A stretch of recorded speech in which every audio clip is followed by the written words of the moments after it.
Okay, before we get going with this, let me just mention that I make these videos in aid of a charity called Cure Parkinson's. You can guess what they're trying to do. There is a link to them below this video and one in the banner on the channel page. If you happen to have a spare dollar, euro, yen, yak, British pound, or the entire budget of the Confederate States Army, I'm sure that they would appreciate it. Clash of Wills, Shiloh, 1862. Quickie review on my 2 or less channel, prompted by a question that somebody asked, is it any good? The reason why he asked it was because I got this game, put a picture up on our Facebook page, because I was so chuffed that the dice it had in it, hang on a second, are blues and greys, just like the blues and greys theme in this game. Now, I'm not an American history buff, but the blues and greys dice I know relate to the blues and greys armies, and that just floated me boat. I will say, however, that all reviews come with baggage. My baggage that I bring to this review is that I like games. I take games for what they are and I enjoy them. So my opinion can be tainted by my 5-year-old exuberance, I suppose. I just love this sort of thing. So, quick look at the game and the components, and then we'll talk about how the game has actually played out for me on the 3 plays I've done so far. Okay, so in front of us is the beautifully coloured board. I'll slide it around rather than sliding the camera around. Wonderful moody and dark brown tones that go into it. I like it. It's very, very thematic. These are the components that you basically are going to be playing with. Cardboard counters, fairly good stock on them. You've got veteran infantry and normal infantry. You have cavalry and veteran cavalry. Obviously blues versus greys. Setup is already printed on the board. That helps you out as well. Greys start off over there, blues start off over there, or flip the board around and it goes the other way, obviously. And the brilliant dice, love them. There's half a dozen of each of the dice. The maximum you can roll in any turn is half a dozen, so it balances itself out as well. The board itself, mounted map, nice and thick, good and strong. Won't sit flat because it's so brand new and spanky new.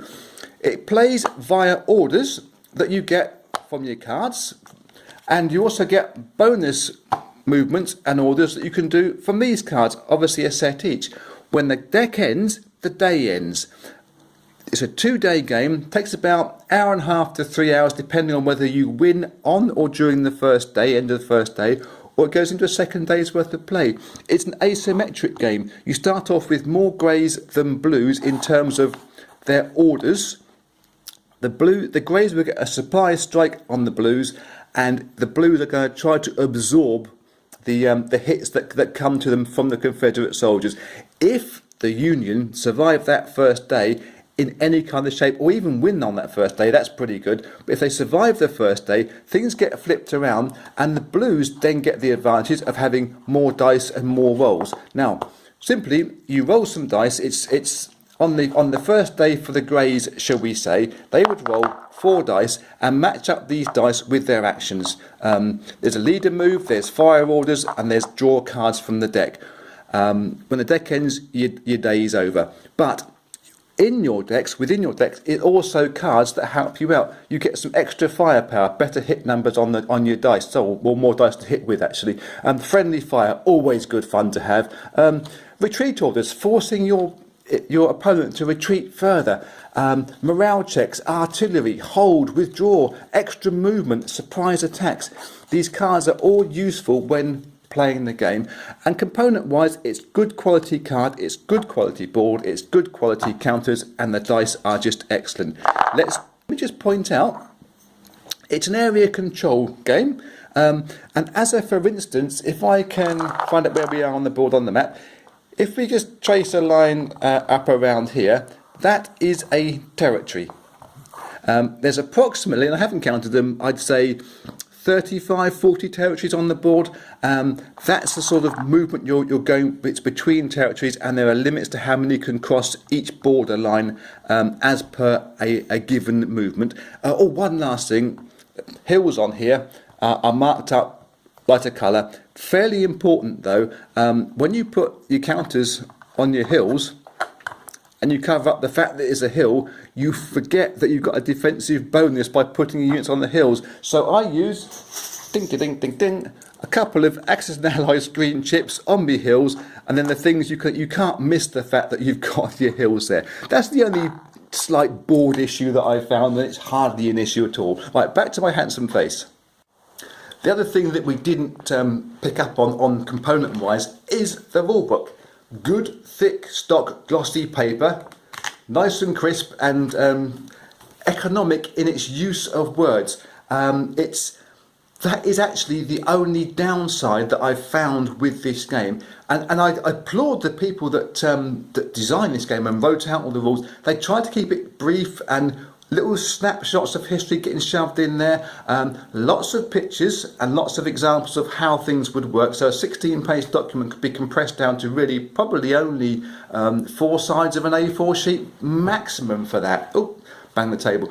And but the problem is with compressing it so much is they have left a couple of question marks in these rules that if you are tolerant of those kind of things, you can work around them. You can chat with your playing partner and decide, actually, we're going to do it this way around. I'll give you a for instance. With those cards, it says in the rule book very clearly, you play your cards on your turn. It doesn't say in the rule book that the opposing player can interrupt your turn with their cards, and indeed some of these cards can only be played on your opponent's turn. So it's not explained very clearly from that, but you kind of go along with the flow of it, and it's not too terrible. There is a couple of issues with certain cards will trump the other player's card, and because it's not explained to you expressly that you must play your card first or they play their card first, you get to situations where, well, I wouldn't have played that if I'd known you were going to play that. But I couldn't have known you were going to play that before, except you get the idea. And so there's a little bit of latitude between two good players, good-minded players that is, and you can work through any of those. And it's only a couple of little things where that occurs on. The rest of it, it plays beautifully. The rules work very nicely. What I find particularly fun with this game is those movements of pieces around the board and the asymmetric side of the game. As I said to you, at the start of the game, the greys have the advantage, the blues are the ones with the disadvantage.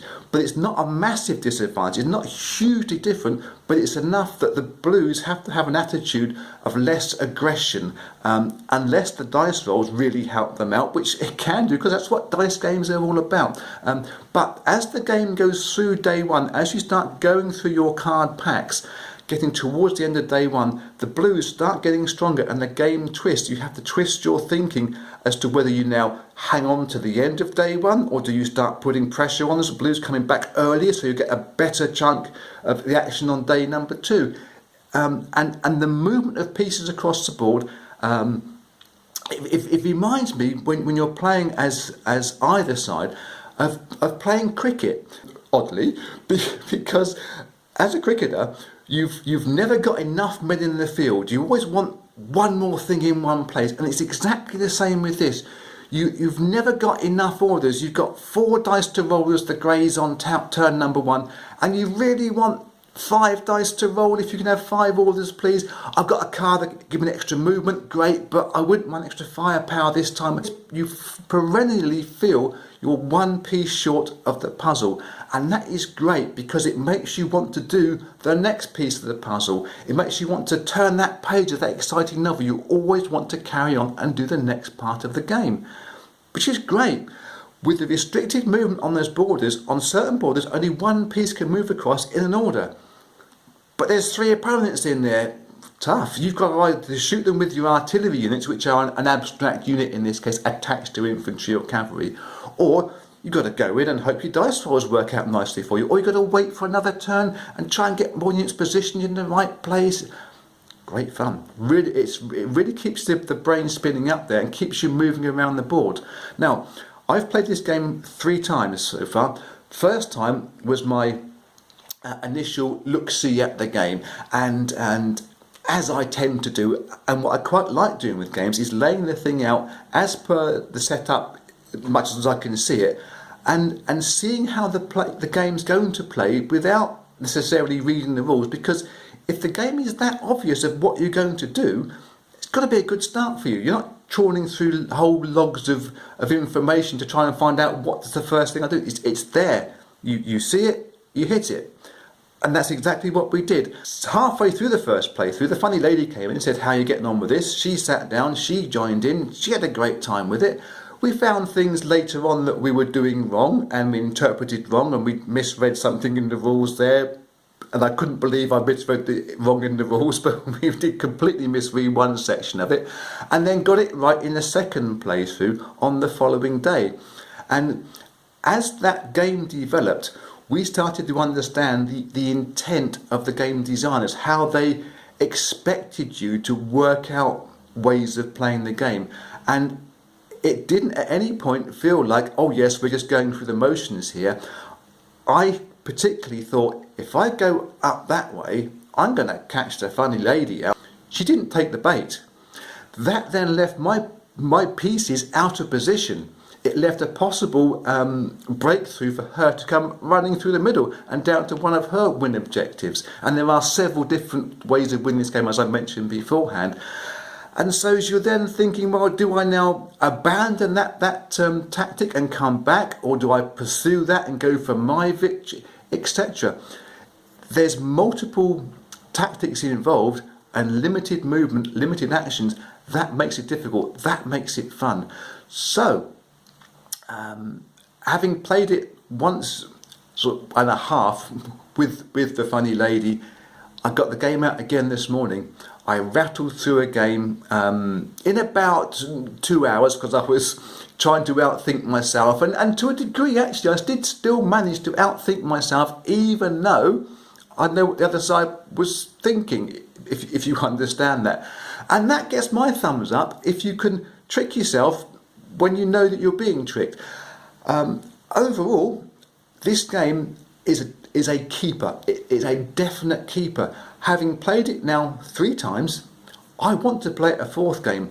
And I can't think of many games that I've got in my collection that I would, and I've got a load of games in my collection, I can't think of many that I would play for a 3rd time and be so keen to play for a 4th time. Okay, the first one was a run through and I didn't read the rules and I tried to muddle my way through. 2nd time was pretty serious. The 3rd time, yeah, I want to really hammer down how these cards can best be used with alternate units. When you start understanding how cavalry move and how their special charge move works, and you apply that with some of these extra firepower cards, man alive, you've got so many different options for moving things around. I think it would appeal to anybody that likes playing area control games. If you like war games with hex and counter, it's a way detuned version of that. It's basically just dice rolls and hit numbers, which are always good fun. But there is combat moves, there's combat, you can have a non-combat move in the game. You haven't got purchasing or repairs, no decisions like that. It's fairly prescribed as to what units start off the game and when and where they come into the game. But as in, say, G40, when you're trying to get your units moved around and in the right place to be most effective, it's the same with this. And if you get one movement wrong, or your opponent hasn't fallen for your fiendishly cunning trap, it could leave you out of position and up the creek without a paddle. So, that's it. Clash of Wills, Shiloh, 1862. Until next time, be cool.